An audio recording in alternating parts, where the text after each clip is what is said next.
Okay, so what we have here in this lesson is a review and introduction to coordinate plane, and it follows along the practice sheet that you have. Number one and two are here as the first place work is required, all right? So what it says here, using the coordinate plane to the right, that's this small grid right here, label the x-axis, the y-axis, the origin, and the four quadrants on the coordinate plane. So that's a few things that we have to label. The x-axis, the y-axis, the origin, and the four quadrants. Label means I'm going to go ahead and put those labels where they belong. So the first one is the x-axis. The x-axis is this horizontal line going across the coordinate plane. So we're labeled that by putting an X at the end of the line. Now, the y-axis is the vertical line that's going up and down. So we label that there just with a Y. So I'm going to check off, that was my x-axis and that was my y-axis. The origin I'm going to change over to blue. The origin is the vocabulary word for right here, this dot right in the center of the coordinate plane where the x and the y-axis intersect. That's your origin, that's the beginning, that's where you start every time you're going to plot points on the plane. So I'm going to check off that I did that one. And I'm going to switch over to green.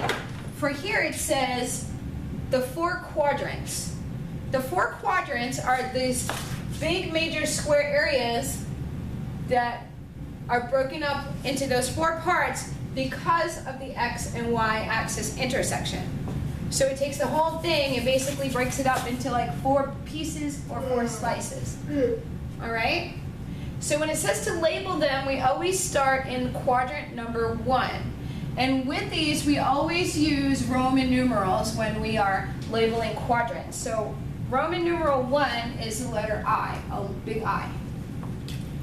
Now in quadrant number 1, our x would be positive because we went forward. And our y would also be positive because we're going up. So that means I went forward and up. For an example, if you had the points 2 and 4, you would start on x. This is your x coordinate. This is your y coordinate. So on your x-axis, you would go over 2 because x is 2. Hold your spot and then go up 4 because y is 4. So that would be that point right there in quadrant 1. Positive, positive. Now when we're talking about quadrants, as long as you know quadrant 1, it's easy to figure out the rest of them because they just go backwards and counterclockwise, like opposite of the way the clock goes. Otherwise, you could call it like wax on goes this way, circling backwards. Like wax on, wax off. So when we wax on, we're going backwards like this. Okay? So if this is 1, naturally we just get to 2 because 2 comes after 1. So when we're in quadrant 2, what are our coordinate points? Well, since we're going backwards on x, our x is a negative number, but we are still going up for y, so y is positive. So your example here, x would be a negative 2 because you went backwards 2. Y is still a positive 4, so that's how those coordinates would change. So continuing, going backwards and around, we go down to quadrant 3, 1, 2, and 3. 3 is an easy one to remember because we're going backwards and down is negative and negative. It's easy to remember because quadrants 1 and quadrant 3, which are diagonal from each other, both have the same positive or negative coordinates.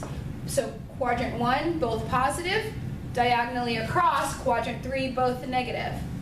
If you keep those into your memory, you would only ever have to figure out quadrants 2 and 4, okay? So here, that would make a negative 2 and a negative 4 for an example over here. I would go backwards 2 and down 4 to make a point.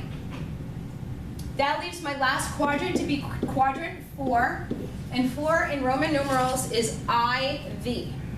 capital, okay? Now here, our x is positive because look, we're still going forward, so our x is positive, but it's our y that's negative because now we're down underneath the x-axis. So y is negative. How that looks for our 2 and a 4? Well, since we went forward on the x, 2 points, and in quadrant 4 we went down, it would be a negative 4 for the y. So quadrants 1, 2, 3, and 4, your origin, your x-axis, and your y-axis. That's a review of the major parts of a coordinate plane and how to label the parts on the coordinate plane.